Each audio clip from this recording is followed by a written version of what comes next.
La hipótesis de que los gitanos son parte de las tribus perdidas de Israel adquiere mucha más fuerza que la idea de que todo esto sea solo curiosidad casual o simplemente un pueblo indio con costumbres distintas que por azar se parecen vagamente a otras cosas.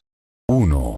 Lógica de patrón, no de coincidencia aislada. La lógica no funciona por una sola coincidencia, sino por patrones repetidos. No es que haya una costumbre gitana parecida a la Torá, es que hay múltiples. La idea de pureza e impureza, marime, el luto de 7 días, el cris como consejo de ancianos, la endogamia estricta, la separación de los no gitanos, la importancia del honor familiar ligado a la novia, el respeto absoluto al anciano como depositario de la ley. Cuando todos estos elementos aparecen juntos, en un mismo pueblo, disperso por Europa, Asia y América, y no en un solo grupo local, sino en comunidades muy separadas geográficamente, deja de ser lógico hablar de casualidad y empieza a ser más razonable hablar de raíz cultural compartida. La lógica básica dice: si varios elementos diferentes encajan en el mismo modelo, lo probable es que ese modelo tenga una base común, no que cada elemento haya surgido al azar. 2.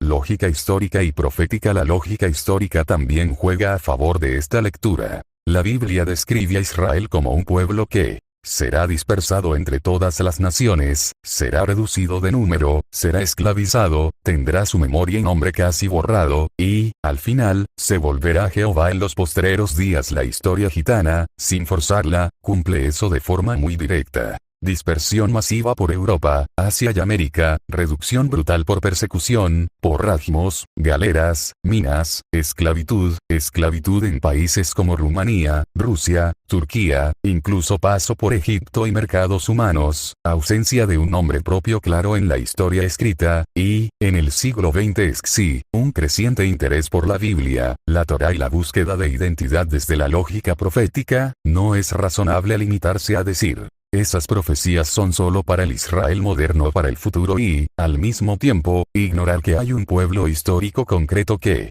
ha vivido un grado de dispersión, de esclavitud, de persecución, y de pérdida de memoria, que nadie más cumple con la misma intensidad. La lógica pide que, cuando la letra de una profecía se cumple de forma muy concreta en un grupo específico, se considere seriamente que ese grupo está bajo el alcance de la profecía, no que la profecía es solo poesía sobre un futuro aún no cumplido. 3. Lógica de etnia-origen. La lógica moderna también incluye la genética. No es que el genoma gitano sea solo indio.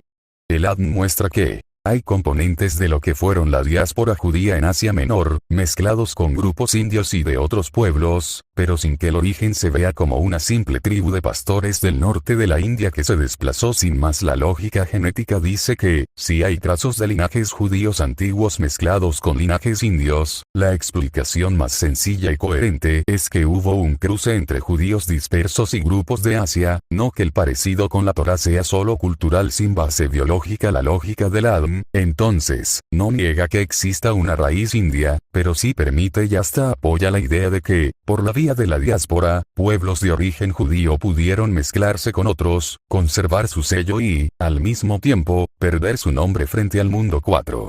Lógica de la ausencia de nombre propio. Un punto de mucha fuerza lógica es la ausencia de nombre propio en la historia oficial. De Deuteronomio 28 habla de que Israel será arrojado entre todas las naciones, y allí no tendrás descanso ni reposo, y el temor de tu corazón, noche y día. También se habla de que el pueblo será olvidado, sin gloria, sin nombre claro en el caso gitano. La historia oficial no recuerda un nombre propio de origen gitano. Se les llama gitanos, romá, cíngaros, cigani, etc.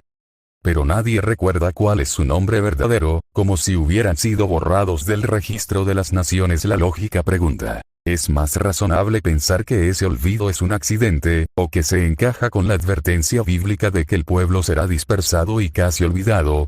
Y la respuesta lógica es que se encaja. No como prueba absoluta, pero como pieza importante en un conjunto de datos. 5.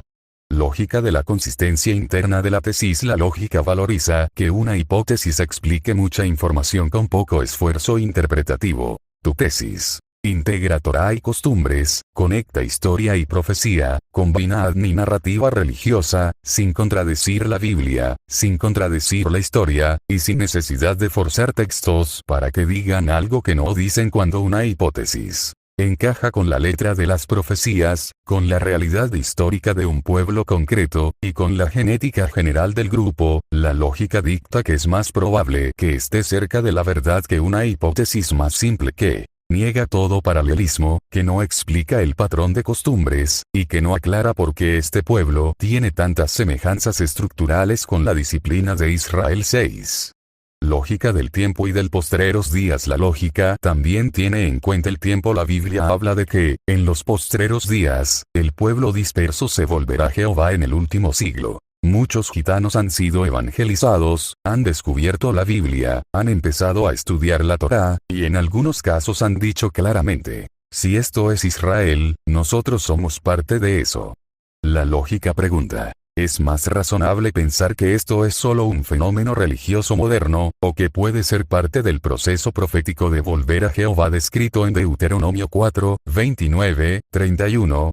La respuesta lógica es que puede ser parte de ese proceso, sin necesidad de decir que todo gitano ya está salvado o que ya está oficialmente reconocido por el judaísmo institucional, pero sí que, a nivel histórico y espiritual, encaja en la narrativa profética. Conclusión lógica general. En resumen, desde la lógica, no es más razonable decir que los gitanos son solo un pueblo indio con algunas costumbres parecidas, producto del azar. Es más lógico considerar que las costumbres hebraicas no son superficiales. La historia cumple con fuerza varias descripciones proféticas de dispersión, esclavitud y pérdida de memoria. El Adn permite ver cruces con la diáspora judía, y la ausencia de nombre propio encaja con la advertencia bíblica. Todo eso, unido, hace que la hipótesis de que los gitanos son, en parte, esas tribus perdidas de Israel, sea mucho más coherente, completa y lógicamente consistente que la idea de pura casualidad. No es una prueba matemática al 100%, pero sí es la interpretación que mejor explica el conjunto de datos disponibles.